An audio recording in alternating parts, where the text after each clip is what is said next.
S, ರಾಜ್ಯ ಕಾಂಗ್ರೆಸ್ನಲ್ಲಿ talk ವಾರ್ಗೆ ಸದ್ಯಕ್ಕೆ ಬ್ರೇಕ್ ಬೀಳೋ ಹಾಗೆ ಕಾಣ್ತಿಲ್ಲ. ಸಿಎಂ ಕುರ್ಚಿ ಕದನದ ಕಾಳಗ ಮಾತಿನ ಎಲ್ಲೆ ಮೀರಿದೆ. ಸಿಎಂ ಬದಲಾವಣೆ ವಿಚಾರವಾಗಿ ನಿನ್ನೆ ಸಚಿವ ಎಚ್.ಸಿ. ಮಹದೇವಪ್ಪ ಹೇಳಿದ್ದ ನಾಯಿ ಬಾಲದ ವಿಚಾರಕ್ಕೆ ಮಾಜಿ ಸಂಸದ ಡಿಕೆಶಿ ಸಹೋದರ ಡಿಕೆ ಸುರೇಶ್ ಪರೋಕ್ಷ ಟಾಂಗ್ ಕೊಟ್ಟಿದ್ದಾರೆ. ಬೆಂಗಳೂರಿನಲ್ಲಿ ನಿನ್ನೆ ಮಾಧ್ಯಮಗಳ ಮುಂದೆ ಬೀದಿ ನಾಯಿ ವಿಚಾರವನ್ನ ಪ್ರಸ್ತಾಪ ಮಾಡಿದ್ರು. ಹೈಕೋರ್ಟ್ ಹೇಳಿದೆ ಬೀದಿ ನಾಯಿಯನ್ನ ಹಿಡಿಬೇಕು ಅಂತ. ಆ ಮಾತು ಹೇಳಿದ್ದು ನಿಜ. ನಾಯಿ ಬಾಲವನ್ನ ಅಲ್ಲಾಡಿಸ್ಬೇಕು, ಬಾಲವೇ ನಾಯಿಯನ್ನ ಅಲ್ಲಾಡಿಸಿದ್ರೆ ಹೇಗೆ ಎಂದು ಪಕ್ಷದೊಳಗಿನ ವಿದ್ಯಮಾನಗಳ ಬಗ್ಗೆ ವ್ಯಂಗ್ಯವಾಡಿದ್ರು. ಇನ್ನು ಇದೇ ವಿಚಾರಕ್ಕೆ ಪ್ರತಿಕ್ರಿಯೆ ನೀಡಿರುವ ಡಿಕೆ ಸುರೇಶ್ ಎಚ್.ಸಿ. ಮಹದೇವಪ್ಪ ಹೇಳಿಕೆಗೆ ಪರೋಕ್ಷ ಟಾಂಗ್ ನೀಡಿದ್ದಾರೆ. ಕಟ್ಟ ಕಾಂಗ್ರೆಸ್ಸಿಗರು ಯಾರು ಬೀದಿ ನಾಯಿಗಳಲ್ಲ, ಕಟ್ಟ ಕಾಂಗ್ರೆಸ್ಸಿಗರು ನಿಯತ್ತಿನ ನಾಯಿಗಳು ಅನ್ನೋ ಮೂಲಕ ತಿರುಗೇಟು ನೀಡಿದ್ದಾರೆ. ಏನಿದು ನಾಯಿ ಮ್ಯಾಟರ್, ಹೇಳಿದ್ದೇನು ನೋಡೋಣ ಬನ್ನಿ. ನಾಯಕತ್ವದ ಚರ್ಚೆ ಎಲ್ರಿ ಇದೆ. ಹೈಕೋರ್ಟು ಪದೇ ಪದೇ ಬೀದಿ ನಾಯಿಗಳನ್ನೆಲ್ಲ ಹಿಡಿದು ಒಳಗಾಕಿ ಅಂತ ಹೇಳ್ತಿದ್ದಾರೆ. ಇಲ್ಲಿ ರಾಜಕೀಯ ನಾಯಕತ್ವ ಗಟ್ಟಿಯಾಗಿದೆ. ನಾಯಕತ್ವ ಬದಲಾವಣೆ ವಿಚಾರಕ್ಕೂ ಹೈಕೋರ್ಟ್ ಬೀದಿ ನಾಯಿಗಳನ್ನ ಒಳಗಾಕಿ ಅಲ್ಲ,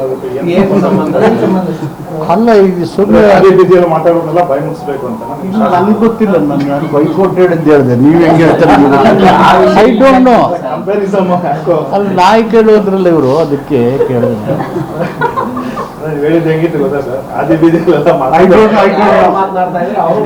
ನನಗೆ ಗೊತ್ತಿಲ್ಲಪ್ಪ. ನೀವೇ ಇದು ಮಾಡ್ಕೊಂಡು ನಾ ಹೇಳಿದನ ನೀವು ಹೇಳ್ತೀವಿ.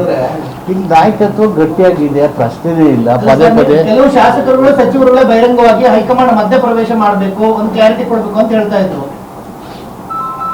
ಹೈಕಮಾಂಡ್ಗೆ ಡೈರೆಕ್ಷನ್ ಕೊಡೋರು ಯಾರು? ನಾನು ನೀವು ಕೊಡಕ್ಕದ್ದ? ಅವರು ನಮಗೆ ಕೊಡಬೇಕು. ಬಾಲನೇ ನಾಯಿ ಅಲ್ಲಾಡಿಸ್ತಾರೆ. ಕಟ್ಟ ಕಾಂಗ್ರೆಸ್ಸಿಗರೆಲ್ಲರೂ ಕೂಡ ನಿಯತ್ತಿನ ನಾಯಿಗಳೇ ಹೊರತು ಬೀದಿ ನಾಯಿಗಳಲ್ಲ. ನಾನು ಹೇಳಿಲ್ವಲ್ಲ ಹಂಗಂತ.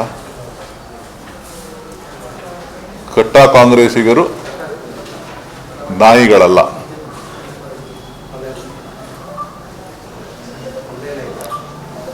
ಯಾವತ್ತೂ ಕೂಡ ಋಣವನ್ನು ತೀರಿಸುವಂತ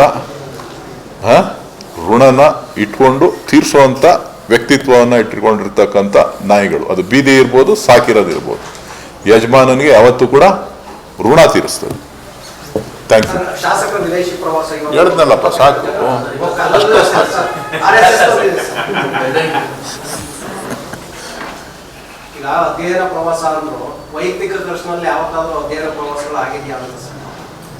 ಅವ್ರು ಶಾಸಕರಾಗಿದ್ದಾರೆ, ಅವ್ರು ಕರ್ಕೊಂಡು ಹೋಗ್ತಾರೆ. ನೀವು ಶಾಸಕರಾಗಿದ್ರೆ ನಿಮ್ಮನ್ನು ಕರ್ಕೊಂಡು ಹೋಗೋರು. ಪ್ರಯತ್ನ ಮಾಡಿ, ನೀವು ಶಾಸಕರಾಗೋದಕ್ಕೆ ನಿಮ್ಮನ್ನು ಕರ್ಕೊಂಡು ಹೋಗ್ಬೋದು.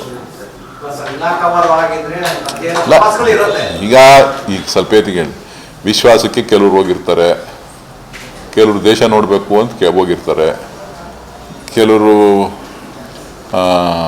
ಅಧ್ಯಯನ ಮಾಡಬೇಕು ಅಂತ ಹೋಗಿರ್ತಾರೆ. ಅದ್ರ ಬಗ್ಗೆ ಎಲ್ಲ ವ್ಯಾಖ್ಯಾನ ಮಾಡುವಂಥದ್ದೇನಿಲ್ಲ. ಸೊ ಆಗಿಂದಾಗೆ ಕೆಲವು ಶಾಸಕರು ಹೋಗ್ತಾ ಇರ್ತಾರೆ, ಬರ್ತಾ ಇರ್ತಾರೆ. ಅದರಲ್ಲೇನು ಅಪಾರ್ಥ ಕಲ್ಪಿಸುವಂಥದ್ದಿಲ್ಲ.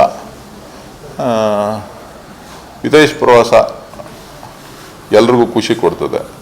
ಒಂದಷ್ಟು ಗೊಂದಲಗಳ ಮಧ್ಯೆ, ಒಂದಷ್ಟು ಒತ್ತಡದ ಮಧ್ಯೆ ನೆಮ್ಮದಿಯಾಗಿ ಒಂದಷ್ಟು ಫ್ಯಾಮಿಲಿಗಳ ಜೊತೆ, ಸ್ನೇಹಿತರ ಜೊತೆ ಹೋದರೆ ಮೈಂಡು ಫ್ರೆಶ್ ಆಗುತ್ತೆ.